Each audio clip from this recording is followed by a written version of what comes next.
नमस्कार बंधुरा आमार हानिबानी चैनेले सबाइके स्वागत जानाई। तो आमाके अनेकेई कमेंट करें जे खरगोश सादा प्रस्राव बा पातला पटी केन करे। तो आमार खरगोश यदिओ पातला पटी बा सादा प्रस्राव करेनी एखोनो पर्यन्त, ताओ आमी आजके এই कमेंटे रिप्लाई देब जे सादा प्रस्राव बा पातला पटी केन करे। तो आपनारा जानेनी जे आमार नवद्वीपे एक पशु हासपाताल आछे।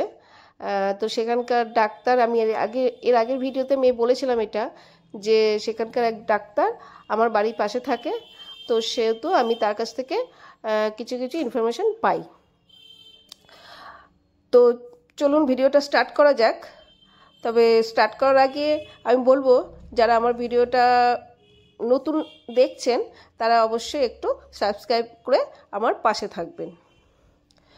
তো চলুন ভিডিওটা স্টার্ট করি। র‍্যাবিটকে যদি ঠিকঠাক মতো খাওয়ানো হয়, ওদের ডায়েটটা যদি ঠিকঠাক মতো থাকে, তাহলে কিন্তু এইসব প্রবলেম হয় না। যার জন্য আমার র‍্যাবিটের এখনো পর্যন্ত সাদা প্রস্রাব বা পাতলা পাটি এখনো পর্যন্ত হয়নি। তো আমি জানি না আগামী দিনে হতেও পারে। তো একটু ডায়েটের দিকটা একটু লক্ষ্য রাখতে হবে। তো যদি বেশি পরিমাণে ফুলকপির পাতা ওদের খাওয়ানো হয় তাহলে কিন্তু একটু সমস্যা হতে পারে।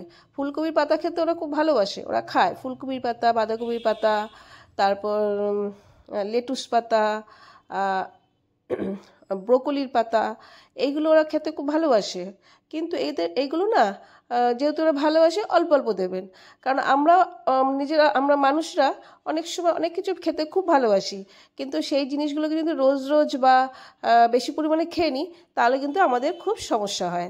সেরকমই ওদেরও তাই। তো ফুলকপির পাতা অনেকেই আছে খাচ্ছে বলে বেশি বেশি করে খাইয়ে দেয়। তা সেটা বলবো যে ফুলকপির পাতাটা একটু কম দেবেন।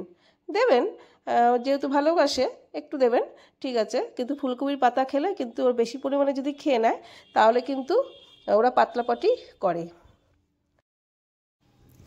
তো এর একটা উপায় আছে, ঘরোয়া পদ্ধতিতে আমি একটা উপায় বলে দিই।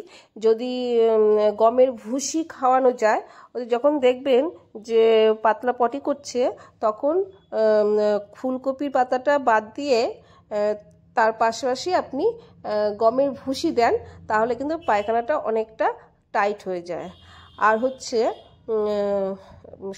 শুকনো ঘাস, মানে ঘাসটাকে শুকিয়ে রেখে দিতে হবে। সেই শুকনো ঘাস যদি দেওয়া যায় তাহলে কিন্তু ওদের পটিটা অনেকটা টাইট হয়ে যাবে। যেমন নর্মাল পটি করে দানা দানা, সেরকম পটি হয়ে যাবে। তবে এই ঘরোয়া পদ্ধতিতে যদি কাজ না দেয় তাহলে অবশ্যই ডাক্তারের পরামর্শ নিয়ে ওষুধ নিয়ে আসতে হবে।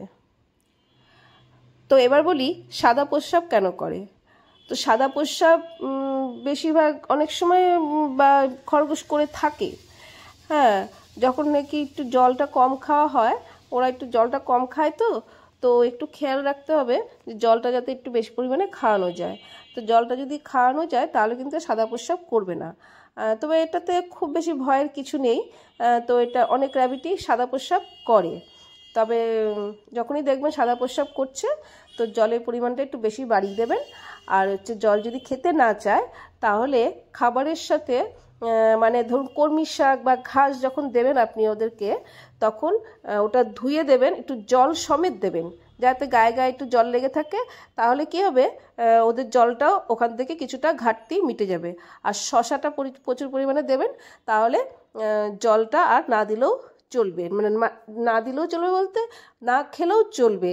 জলের পরিমাণটা অনেকটা, শশাতে জলের পরিমাণ অনেকটা থাকে, তো তার জন্য অনেকটা ঘাটতি মিটিয়ে দেয় শশা।